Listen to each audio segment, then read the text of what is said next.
hello लोगोफोर बड' जब इनफ' इउटुब चेनेलाव नोंथांमोनखौ बरायबाय Bodoland university finally TDC 6th सेमिस्टारनि एग्जाम फर्म फिलआप खालामनायनि डेट होबाय BA B.Sc B.Com लोगोसे B फाइन आर्ट्स आरो B.Music दङ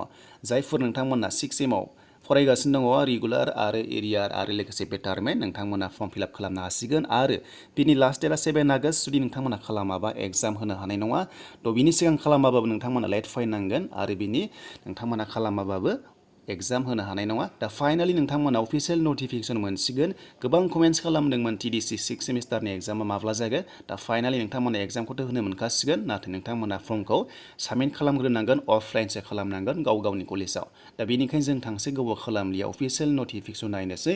जायफोरा चेनेलाव गोदानै फैदोंमोन चेनेलखौ साबस्क्राइब खालामदो बेबायदि नोंथांमोना आपकामिं आपडेटखौ मोनबाय थागोन थ' बेयाव डाइरेक्ट फाइनालि नोंथांमोननो डाउनलड खालामखाबाय नोंथांमोनाबो भिडिअनि डिसक्रिपसनाव मोनगोन लिंकखौ PDF फाइलखौ डाउनलड खालामना लाथार मानोना गोबां इनस्ट्राक्शन्स दङ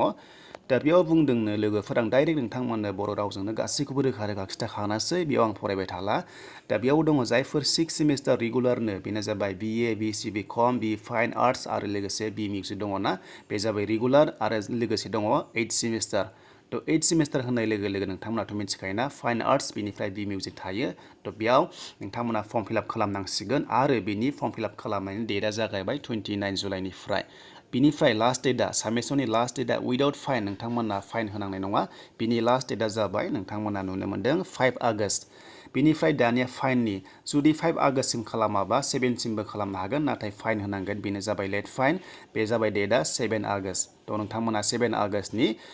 जुदि नोंथांमोना बिनि उनाव खालामोबा एग्जामखौ होनो हानाय नङा एबा फर्म फिलआप खालामनो हानाय नङा बेनिखायनो नोंथांमोना जिखुनु जाया 5 आगस्टनि सिगां खालामदो दिनैनिफ्राय जागायबाय 29 जुलाइनिफ्राय दा बियो अके जाबायना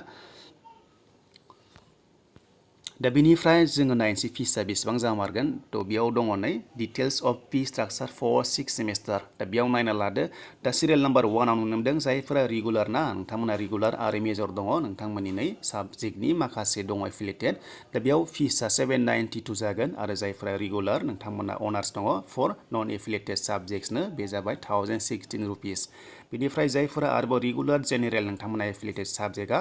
712 जागोन फिसआ बेनिफ्राय जायफोरा रेगुलार जेनेरेल नन एफिलिएटेड साबजेक्ट्स नोंथांमोननि 936 फिस जागोन बे जाबाय 6th सेमनि दानिया जोङो नायनोसै 8th सेमिस्टार थ' बेयाव रेगुलार अनार्सना दङ एफिलिएटेड बे साबजेक्टआ 952 बेनिफ्राय जायफोर रेगुलार अनार्स आरो नन एफिलिएटेड थ' बेयाव 1176 दङ बेनिफ्राय जायफोर रेगुलार जेनेरेल नोंथांमोना 872 नोंथांमोना ब्रेकेटखौ नायबाय थादो बेनिफ्राय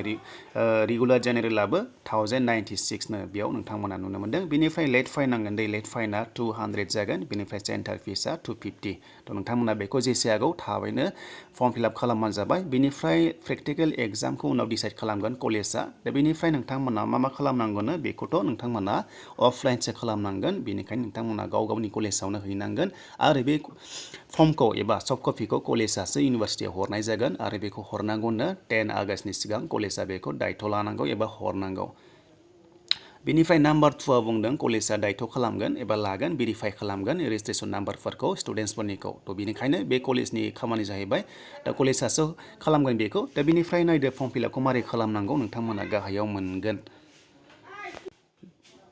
दा नैबे जाबाय बड'लेण्ड इउनिभार्सिटिनि फर्म फिलआप खालामनायखौ मा खालामनांगौनो नोंथांमोना नै बेबायदि नुगोन दा बेबायदि नोंथांमोना खालामबानो जाबाय थ' बेनिफ्राय बेखौ डाउनलड खालामना ला PDF फाइलखौ डिसक्रिपसनाव मोनगोन दा बेयाव माखासे इनस्ट्राक्शन्स दङ नोंथांमोना मा खालामनांगौनो नोंथांमोना ब्लेक कालारजोंसो बल पेनजों नोंथांमोना बेखौ लिरनांगोन फिलआप खालामनायाव बेनिफ्राय ब्लक लेटारजों नोंथांमोना होनांगौ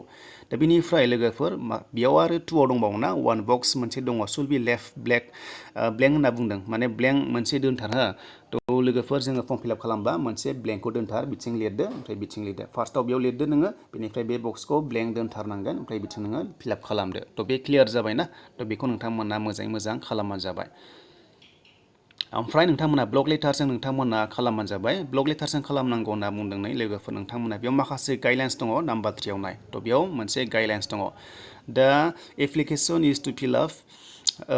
इज to fill in block letters other than classes 4, 5, 6, 7 and 13 बिनि अनगायै नोंथांमोना गासैखौबो ब्लक लेटारजों लिरजोबनांगौनो सिरियल नाम्बार 4, 5, 6, 7 and 13 नि अनगायै गासैखौबो ब्लक लेटारजों नोंथांमोना फिलआप खालामथारनांगौनो दा हमना ला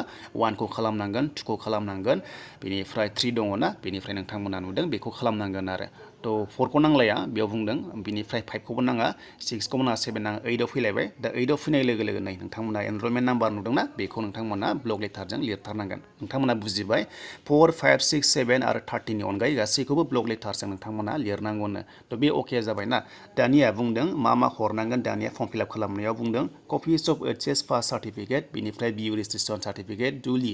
एटेस्टेड बाय द प्रिन्सिपाल मास्ट बि साबमिटेड तो एटेस्टेड नांगोन दै प्रिन्सिपालनि नोंथांमोना बेखौ लाथार बावथारनाङा बिनिफ्राय दानिया बुंबावदों एडमिट कार्ड नोंथांमोना एडमिट कार्ड नै दा बेयाव बुंदों आरोना नोंथांमोना एडमिट कार्ड बेयाव मोनसे खोथा दङ जे विदाउट एडमिट कार्ड नोंथांमोना जेनेरेट जानाय नङा तो बेखौ नोंथांमोना गोसोआव लादो एडमिट कार्ड नांथारगोन तो नम्बर 7 बुंदों बेयाव मिडियामा इंलिश होनना बुंदों बेलेग माने गुबुन गुबुन लेंगुवेजनि अनगायैबो इंलिश दं होनना बुंदों तो बेखौ नोंथांमोना मोजाङै इन्सट्राक्शन्सखौ नायना लाजोबदो आं बेयाव गासैखौबो होबाय थाला मानोना आरो नेक्स्ट दंबावो रेगुलार आरो सरि नैबे रेगुलारनिमोन बेनिफ्राय एरियार आरो बेटारमिनि दंबावो नोंथांमोनाबो नायलांखानो हासिगोन दा बेनिखायनो फर्मखौ नोंथांमोना मोजाङै मोजां फिलआप खालामबानो जाबाय नैबेनो फर्मा नोंथांमोना बेखौ मोजाङै खालामदो दा बेयाव बुंनाय मथेथ' एटेन्डेन्सनि खोथा दङ नाथाय बेखौ नोंथांमोना मिथिखायो जे एटेन्डेन्स माने क्लासआनो जाखायासै तो बेखौ एसेबां गोनो गोथो खालामनांला तो नोंथांमोना बेबायदि होनानै सिगनेचारखौ होनांगोन दै फुल सिगनेचार अफ द केन्डिडेट नोंथांमोना होथारनांगोन बेनिफ्राय डेटखौ आरो प्लेसखौ होनो दाबाव तो बे जाबाय क्लियार जाबायना बेनिफ्राय नोंथांमोना जेरै दं बे फर्मखौ फिलआप खालामनानै नोंथांमोना बेयाव इउजि अनार्स नुदों रेगुलार नुदों दा बेफोरखौ नोंथांमोना टिक मार्क खालामनांगोन आरो तो बे जाबाय दानिया जों थांसै नेक्स्टआव जोङो एरियानिखौ नायनोसै दा नैबे जाबाय लोगोफोर एरियार आरो बेटारमिनि बेबो 6 सेमिस्टारनिनो दा बेनि प्रसेसआबो दिनैनिफ्रायनो जाबाय फर्म फिलआपआ नोंथांमोनाबो खालामदो लास्ट डेटआबो गासैबो एखे नोंथांमोनाबो 5 आगष्टनि सिगां खालामनांगोन बिनि उनाव 7 सिम खालामोबा लेट फाइन होनांगोन दा बेनिखायनो थाबैनो खालामदो दा जों फिसखौल' नायनोसै लोगोफोर जायफोरा अनार्स दङ एरियार बेट्सनि नोंथांमोना एफिलिएटेड आरो नन एफिलिएटेड 1016 जाखागोन होनना बुंदों बेनिफ्राय आरो जेनेरेल जायफोर एरियार ना नोंथांमोननि फिसआबो 936 आरो जायफोरा बेटारमेन्ट नोंथांमोना 736 होनांगोन लेट फाइन 200 नांगोन सेन्टार फिस 250 नांगोन तो बेखायनो नोंथांमोना थाबैनो खालामबानो जाबाय दिनैनिफ्रायनो खालामदो दा नोंथांमोनाबो बिदिनो नोंथांमोनाबो होनांगोन जेरै बेयाव दङ नै कलेजआ दायथ' लागोन 10 आगष्टनि सिगां कलेज जाहैगोन सफ्ट कपिखौ बिनिखायनो नोंथांमोना कलेजाव थाबैनो बेखौ नोंथांमोना फिलआपखौ खालामना लादो तो बेनिफ्राय नोंथांमोननि फर्मा नै बेबायदि जागोन तो नोंथांमोननि फर्मा नै बेयाव दङ बेखौ नोंथांमोनाबो डाउनलड खालामनानै फर्म फिलआप खालामनो हागोन तो बेबायदि दङ प्रसेसआ एखेयानो गासैबो नोंथांमोना थाब खालामदो फर्म फिलआप खालामना लादो बेनिफ्राय एग्जामखौ होनो हासिगोन आरो एग्जामा माब्लानिफ्राय जागोन अफिसियेल नटिफिकेसन नोंथांमोना नेक्स्टआव होगोन आसा खालामो नोंथांमोना मोजां मोनदोंबा लाइक खालामगोन कमेन्ट खालामगोन गोदानै फैदोंबा चेनेलाव साबस्क्राइब खालामना लादो बेबायदि आपडेटखौ मोनबाय थानो दा बे जाबाय लोगोफोर BA B.Sc B.Com B fine arts आरो लोगोसे B.Music दङ नोंथांमोना जायफोर 6 सेमिस्टाराव नोंथांमोननि थाखायसो बेयाव 8नि गैया रेगुलार आरो एरियारनि फैदोंमोन नाथाय बेयाव एरियारना लोगोफोरनै बेटारमेन्टजों एरियार दङना बे जाबाय 6 सेमनि अनलि बेयाव 8 सेमिस्टार गैया मानोना एरियाराव गैया रेगुलारावसो दङमोन दा बेनिखायनो आसा खालामो नोंथांमोना बुजिजोब्बाय जानांगौ गोनो गोथो गैयालासे दा फिसा नोंथांमोना नुनो मोनदों दा लोगोफोर आसा खालामो नोंथांमोना भिडिअखौ मोजां मोनोबा शेयारबो खालामनो हादो लाइक कमेन्ट शेयार आरो साबस्क्राइबबो खालामना लादो